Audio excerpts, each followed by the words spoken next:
രാക്ഷസ പ്രണയം 3. വിസ്മയയാണ് ഡ്രൈവ് ചെയ്യുന്നത്. ഡ്രൈവ് ചെയ്യുന്നതിനിടയിൽ അവൾ അവനെ ശ്രദ്ധിച്ചു.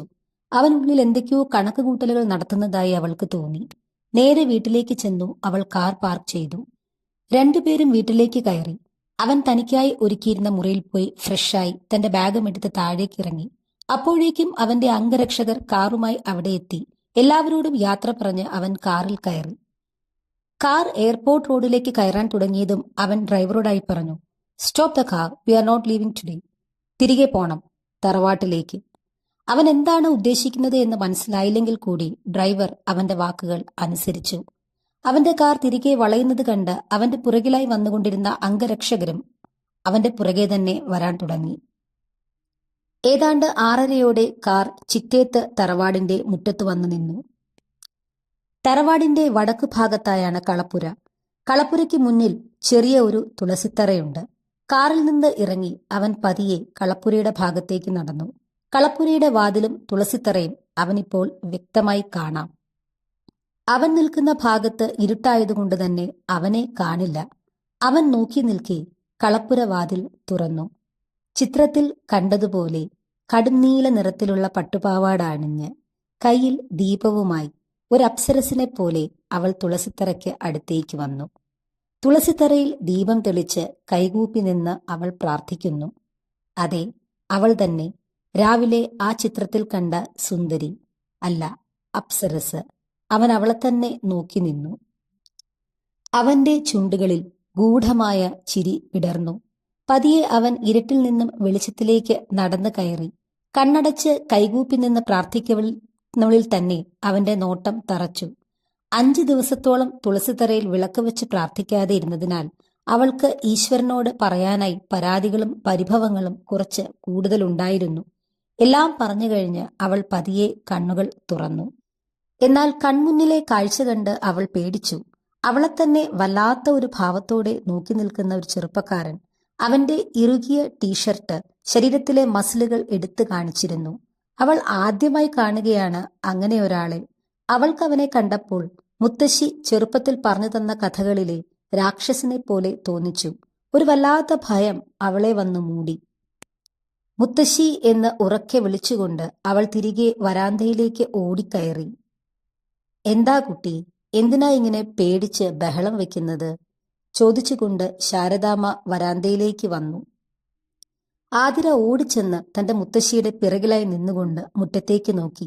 അവളുടെ നോട്ടം പോയ ദിശയിലേക്ക് ശാരദാമ്മയുടെ നോട്ടവും എത്തി. ഗൂഢമായ ചിരിയോടെ, വന്യമായ മുഖഭാവത്തോടെ അവിടെ നിൽക്കുന്ന ദിഗ്വിജയ്. അവനെ കണ്ട് ശാരദാമ്മയുടെ മുഖത്തും ഭയം നിറഞ്ഞു. തന്റെ പേരക്കുട്ടിയെ ആരിൽ നിന്നാണോ മറച്ചുപിടിക്കാൻ ആഗ്രഹിച്ചത്, പരിശ്രമിച്ചത്, ഇന്നിതാ താനും അവളും അവന്റെ കൺമുന്നിൽ നിൽക്കുന്നു. അവൻ പതിയെ വരാന്തയിലേക്ക് കയറി. അവിടെ ഇട്ടിരുന്ന കസേരയിൽ ഇരുന്നു. അവന്റെ കണ്ണുകൾ ഇപ്പോഴും ആതിരയുടെ മുഖത്ത് തന്നെയാണ്. തന്റെ കുഞ്ഞിന്റെ നേരെയുള്ള അവന്റെ നോട്ടം അത് ശാരദാമ്മയെ കൂടുതൽ ഭയപ്പെടുത്തി. വെപ്രാളം മറച്ചു പിടിച്ചുകൊണ്ട് അവർ ചോദിച്ചു, കുഞ്ഞ് ഇന്ന് മടങ്ങിപ്പോകുമെന്നാണല്ലോ പറഞ്ഞത്? അവരുടെ ചോദ്യം കേട്ട് അവനൊന്ന് ചിരിച്ചു. കസേരയിൽ നിന്ന് പതിയെ എഴുന്നേറ്റ് അവർക്കടുത്തേക്ക് നടന്നു. അവൻ തന്റെ നേരെ വരുന്നത് കണ്ട് ആതിരയുടെ കൈകൾ മുത്തശ്ശിയുടെ കൈകളിൽ പിടിമുറുക്കി. അവൾ മുത്തശ്ശിയുടെ പിറകിലായി അവനിൽ നിന്ന് മറഞ്ഞു നിൽക്കാൻ ശ്രമിക്കുന്നത് പോലെ നിന്നു. I need A coffee. അവർക്ക് വളരെ അരികിൽ ചെന്ന് നിന്ന് അവളുടെ മുഖത്തേക്ക് നോക്കിക്കൊണ്ട് അവൻ പറഞ്ഞു. കുഞ്ഞിരിക്കെ, ഞാനിപ്പോൾ ഇട്ടുതരാം. പറഞ്ഞുകൊണ്ട് ശാരദാമ്മ ആതിരയുടെ കൈയും പിടിച്ച് പെട്ടെന്ന് അടുക്കളയിലേക്ക് നടന്നു. രണ്ടുപേരും വല്ലാതെ ഭയന്നു. എന്തോ ആപത്ത് തങ്ങളെ വന്ന് പൊതിയുന്നത് പോലെ അവർക്ക് തോന്നി. ആതിരയുടെ വലത് കൈ ഇപ്പോഴും ശാരദാമ്മയുടെ കൈക്കുള്ളിൽ തന്നെയാണ്. അവളെ ചേർത്ത് പിടിച്ചുകൊണ്ട് തന്നെ അവർ അവനായി കാപ്പി ഉണ്ടാക്കാൻ തുടങ്ങി. പെട്ടെന്ന് പുറകിലൊരു ശബ്ദം കേട്ട് രണ്ടുപേരും ഒരുമിച്ച് തിരിഞ്ഞു നോക്കി. അടുക്കള വാതിൽക്കൽ അവരെ തന്നെ നോക്കി നിൽക്കുന്ന വിജയ്. രണ്ടുപേരും വല്ലാതെ ഭയന്നു. ഇത്രയുമായപ്പോഴേക്കും ആതിരയുടെ കണ്ണുകൾ നിറഞ്ഞ് തുളുമ്പാൻ തുടങ്ങി. Is the coffee ready? അവളുടെ നിറഞ്ഞ് തുളുമ്പിയ കണ്ണുകളിലേക്ക് നോക്കിക്കൊണ്ട് അവൻ ചോദിച്ചു. കുഞ്ഞ് വരാന്തയിലേക്ക് ഇരുന്നോളൂ, കോഫി ഇപ്പോൾ റെഡിയാക്കി എത്തിക്കാം. എങ്ങനെയൊക്കെയോ ശാരദാമ്മ പറഞ്ഞൊപ്പിച്ചു. എന്നാൽ അവൻ അവിടെ നിന്ന് അനങ്ങിയില്ല. അവൻ അവിടെ നിന്ന് മാറാതെ നിൽക്കുന്നത് കണ്ട് ശാരദാമ്മ പെട്ടെന്ന് തന്നെ കോഫി റെഡിയാക്കി ഗ്ലാസ്സിലേക്ക് പകർന്നുകൊണ്ട് അവന് നേരെ നീട്ടി. അവൻ ആ കോഫി മേടിച്ച് പതിയെ കുടിക്കാൻ തുടങ്ങി. അപ്പോഴെല്ലാം അവന്റെ കണ്ണുകൾ മുത്തശ്ശിയുടെ പുറകിലായി പേടിച്ചു വിറച്ച് മറഞ്ഞു നിൽക്കുന്ന ആ പെൺകുട്ടിയിൽ തന്നെയായിരുന്നു. പതിയെ ആ കോഫി കപ്പും പിടിച്ചുകൊണ്ട് അവൻ ഹാളിലേക്ക് നടന്നു. 2 ചുവട് മുന്നോട്ട് വച്ചതിന് ശേഷം തിരിഞ്ഞു നിന്ന് ആ വൃദ്ധയോടും അവളോടുമായി പറഞ്ഞു, ഐ വാണ്ട് ടു ടോക്ക്. അവൻ ഹാളിലെ കസേരയിൽ ചെന്നിരുന്നു കൊണ്ട് അടുക്കളയിൽ നിൽക്കുന്നവരെ നോക്കി. അവന്റെ നോട്ടം, ആ ഭയപ്പെടുത്തുന്ന നോട്ടത്തിൽ അവർ 2 പേരും പതിയെ ഹാളിലേക്ക് ചെന്നു. അവന് എതിരെയുള്ള സെറ്റിയിലായി ഇരുന്നു. ഇപ്പോഴും ആ കുഞ്ഞിപ്പെണ്ണ് അവളുടെ മുത്തശ്ശിയുടെ കൈകളിൽ മുറുക്കി പിടിച്ചിരിക്കുകയാണ്. നിങ്ങൾ വർഷങ്ങളായി ഇവിടെ താമസിച്ചു കൊണ്ടിരിക്കുകയാണ്. ഈ പറമ്പിലെ ആദായമാണ് നിങ്ങളുടെ വരുമാനം. വാടകയോ അങ്ങനെ ഒന്നും തന്നെ ഇത്ര നാളായി എൻ്റെ അമ്മയും അമ്മാവനും നിങ്ങളിൽ നിന്ന് മേടിച്ചിട്ടില്ല. ബട്ട് ഈ തറവാട് എനിക്കൊരു റിസോർട്ടാക്കി മാറ്റണം. അതിനുവേണ്ടിയാണ് ഞാനിങ്ങോട്ട് വന്നത് തന്നെ. അപ്പോൾ പിന്നെ നിങ്ങൾക്ക് ഇവിടെ നിന്ന് പോകേണ്ടി വരും. പക്ഷേ ഈ സുന്ദരി കൊച്ചിനെയും കൊണ്ട് വയസ്സുകാലത്ത് ആരുമില്ലാതെ നിങ്ങൾ എങ്ങോട്ട് പോകും? എനിക്ക് ഇന്ന് വരെ ഒരു പെൺകുട്ടിയോടും തോന്നാത്ത ഒരിഷ്ടം ഇവളോട് തോന്നുന്നുണ്ട്. അവൻ പതിയെ ഇരുന്നിടത്ത് നിന്ന് എഴുന്നേറ്റു. അവളുടെ അരികിലായി ചെന്ന് നിന്നു. തങ്ങളുടെ നേർക്ക് വരുന്നവനെ കണ്ട് ആ വൃദ്ധയും അവളും എഴുന്നേറ്റു. She is very very very beautiful. എൻ്റെ അമ്മയും അമ്മാവനും നിങ്ങൾക്ക് ചെയ്തു തന്ന ഉപകാരത്തിന് പകരമായി ഈ വീട്ടിൽ നിന്നും ഒരിക്കലും ഇറങ്ങിപ്പോകാതെ ഇവിടെ തന്നെ താമസിക്കണമെങ്കിൽ I just want to spend some time with her. ഇന്നത്തെ രാത്രി എനിക്ക് ഇവളൊപ്പം ചിലവഴിക്കണം. നിങ്ങൾക്ക് സമ്മതമല്ല എങ്കിൽ ഈ നിമിഷം ഇവിടെ നിന്ന് ഇറങ്ങിത്തരണം. ആകെ തകർന്നു നിൽക്കുന്ന ആ വൃദ്ധയുടെയും പേടിച്ച് വിറച്ചു നിൽക്കുന്ന ആ കുഞ്ഞിപ്പെണ്ണിന്റെയും മുഖത്തേക്ക് നോക്കി അവൻ പറഞ്ഞു, പോകാൻ മറ്റൊരു ഇടമില്ലാത്തവർ, ആശ്രയിക്കാൻ ആരുമില്ലാത്തവർ. താനാണെങ്കിലോ ഒരു ബിസിനസ് സാമ്രാജ്യത്തിന്റെ അധിപൻ, ഏത് പെണ്ണും കൊതിക്കുന്ന പൗരുഷത്തിന്റെ ഉടമ. ബോളിവുഡിലെ സുന്ദരികളായ നടിമാർ പോലും തനിക്കൊപ്പം ഒരു രാത്രി പങ്കിടാൻ കൊതിച്ച് കാത്തു നിൽക്കുന്നു. ഇവൾ ഉറപ്പായും സമ്മതിക്കും, 100 വട്ടം സമ്മതിക്കും. അവൻ ആ വൃദ്ധയുടെ കണ്ണുകളിലേക്ക് നോക്കി.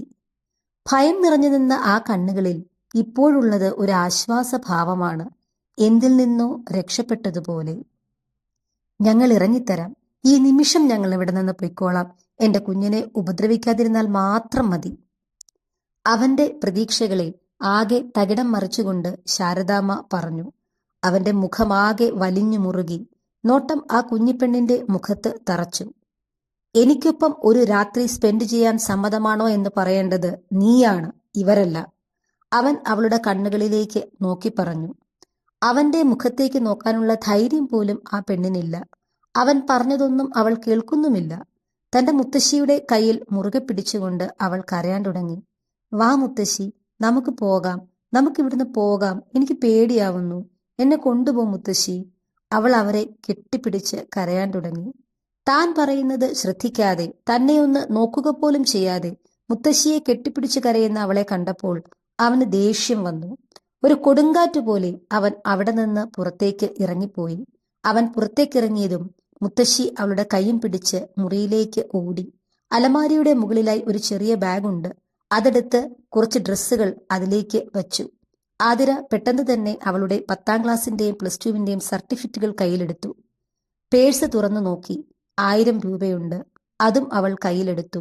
എത്രയും പെട്ടെന്ന് അവിടെ നിന്ന് രക്ഷപ്പെടണം, ആ ചിന്ത മാത്രമേ ആ വൃദ്ധയ്ക്കും കുഞ്ഞിപ്പെണ്ണിനും ഉള്ളൂ. തൽക്കാലത്തേക്ക് ശിവയച്ഛന്റെ വീട്ടിലേക്ക് പോകാം, പിന്നീട് എന്തെങ്കിലും മാർഗം നോക്കാം. എത്രയും പെട്ടെന്ന് അവിടെ നിന്ന് പുറത്തു കടക്കണം, ആ ഒരു ചിന്ത മാത്രം. ഒരു കൈയിൽ ബാഗും മറുകൈയിൽ മുത്തശ്ശിയെയും പിടിച്ചുകൊണ്ട് അവൾ വേഗം വാതിലിനടുത്തേക്ക് നടന്നു. എന്നാൽ പുറത്തേക്ക് ഇറങ്ങാൻ തുടങ്ങിയതും അവരെ തടഞ്ഞുകൊണ്ട് അവർക്ക് മുന്നിലായി അവൻ നിന്നു. 2 കൈകളും കട്ടിളപ്പടിയിൽ വച്ചുകൊണ്ട് അവരെ തടഞ്ഞാണ് അവന്റെ നിൽപ്പ്. അവൻ മുന്നോട്ട് നടന്നു. അതിനനുസരിച്ച് ആ കുഞ്ഞിപ്പെണ്ണും അവളുടെ മുത്തശ്ശിയും പുറകിലേക്ക് നടക്കാൻ തുടങ്ങി. ഹോളിനകത്തേക്ക് കയറി അവൻ കതകടച്ചു. കുഞ്ഞെ, ഞങ്ങൾക്കൊന്നും വേണ്ട, ഞങ്ങൾ ഇവിടുന്ന് പോയി തരാം. ഞങ്ങളെ പോകാൻ അനുവദിച്ചാൽ മാത്രം മതി. എന്റെ മോൾ കുഞ്ഞാണ്. ദയവ് ചെയ്ത് ദൈവത്തെ ഓർത്ത് അവളെ ഉപദ്രവിക്കരുത്. ആ വൃദ്ധ വീണ്ടും അവനോട് കേണപേക്ഷിച്ചു. എന്നാൽ അവന്റെ നോട്ടം അവളിൽ തന്നെയായിരുന്നു. അവൻ പതിയെ അവൾക്ക് അരികിലേക്ക് നടന്നു. നിങ്ങൾ ഈ വീട്ടിലെ വാടകക്കാരാണ്. അതുകൊണ്ടാണ് ഇറങ്ങിപ്പോകാൻ പറഞ്ഞപ്പോൾ ഈ പാതിരാത്രിക്ക് പോലും ഇവിടെ നിന്ന് ഇറങ്ങേണ്ട ഗതികേടുണ്ടായത്. ആ ഗതികേട് ഞാൻ മാറ്റിത്തരാം. ഈ കളപ്പുര മാത്രമല്ല, 1 കോടിയോളം വിലമതിക്കുന്ന ഈ തറവാട്, അത് ഞാൻ നിന്റെ പേരിൽ എഴുതിത്തരാം.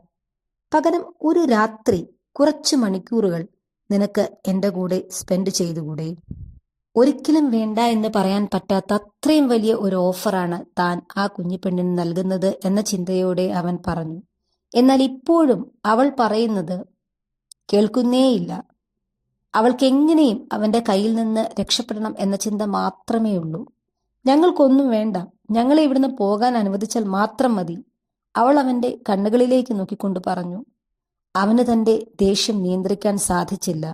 ഇത്രയും വലിയൊരു ഓഫർ കൊടുത്തിട്ട് പോലും തന്നെ അനുസരിക്കാതെ നിൽക്കുന്ന ആ പെണ്ണിനോട് അവന് ദേഷ്യം തോന്നി. അവൻ പെട്ടെന്ന് തന്നെ മുന്നോട്ട് ചെന്ന് അവളുടെ കയ്യിൽ പിടിച്ചുകൊണ്ട് തന്നിലേക്ക് വലിച്ചടുപ്പിച്ചു. അവൾ ഉറക്കെ കരയാൻ തുടങ്ങി. മുത്തശ്ശിയുമതെ, എന്നെ വിടൂ, എന്നെ ഒന്നും ചെയ്യല്ലേ, മുത്തശ്ശി എന്നെ വിടാൻ പറ. ആ പെൺകുട്ടി ഉറക്കെ കരഞ്ഞു. ആ വൃദ്ധ അവന്റെ കാൽക്കൽ വീണു. കാലിൽ കെട്ടിപ്പിടിച്ചുകൊണ്ട് കരഞ്ഞു പറഞ്ഞു, എന്റെ പൊന്നു കുഞ്ഞെ, എന്റെ മോളെ ഒന്നും ചെയ്യല്ലേ. പണത്തിനു വേണ്ടി ആർക്കും പായ വിരിക്കുന്നവരല്ല ഞങ്ങൾ. താലി ചാർത്തിയവനൊപ്പം മാത്രം ജീവിക്കാൻ ആഗ്രഹിക്കുന്നവരാണ്. ആ വൃദ്ധ അവന്റെ കാലിൽ കെട്ടിപ്പിടിച്ചുകൊണ്ട് ഉറക്കെ കേണപേക്ഷിച്ചു. പതിയെ അവളിലെ പിടി അവൻ അയച്ചു. താലി ചാർത്തിയാൽ എനിക്കൊപ്പം കഴിയാൻ പിന്നെ ബുദ്ധിമുട്ടില്ലല്ലോ അല്ലേ? വല്ലാത്തൊരു ഭാവത്തിൽ അവൻ ആ വൃദ്ധയെയും അവളെയും നോക്കി ചോദിച്ചു. ആ രണ്ടുപേരെയും പുച്ഛത്തോടെ നോക്കി അവൻ ആ ഹാളിൽ നിന്ന് പുറത്തേക്കിറങ്ങി. ഒപ്പം തന്നെ പുറത്തുനിന്ന് കതകടച്ചു. അവൻ പോയതും ആതിര പെട്ടെന്ന് തന്നെ എഴുന്നേറ്റു. മുത്തശ്ശിയെ എഴുന്നേൽപ്പിച്ചുകൊണ്ട് കളപ്പുരയുടെ പുറകുവശത്തെ വാതിലിനടുത്തേക്ക് ഓടി. വാതിൽ തുറന്ന് പുറത്തേക്ക് ഇറങ്ങി. എന്നാൽ അവിടെ അവരെ തടഞ്ഞുകൊണ്ട് അവന്റെ ആളുകൾ ഉണ്ടായിരുന്നു. അതുവഴി രക്ഷപ്പെടാൻ കഴിയില്ല എന്ന് മനസ്സിലായതും അവൾ തളർന്നു. വീണ്ടും കളപ്പുരയിലേക്ക് തന്നെ കയറി. മുൻവശത്തെ വാതിൽ പുറത്തുനിന്ന് പൂട്ടിയിരിക്കുന്നു. പുറകുവശത്ത് കാവലിന് ആൾക്കാർ. എന്തു ചെയ്യണമെന്നറിയാതെ ആ വൃദ്ധയും കുഞ്ഞിപ്പെണ്ണും കരഞ്ഞ് തളർന്ന് അവരുടെ മുറിയിൽ ഇരുന്നു. തുടരും.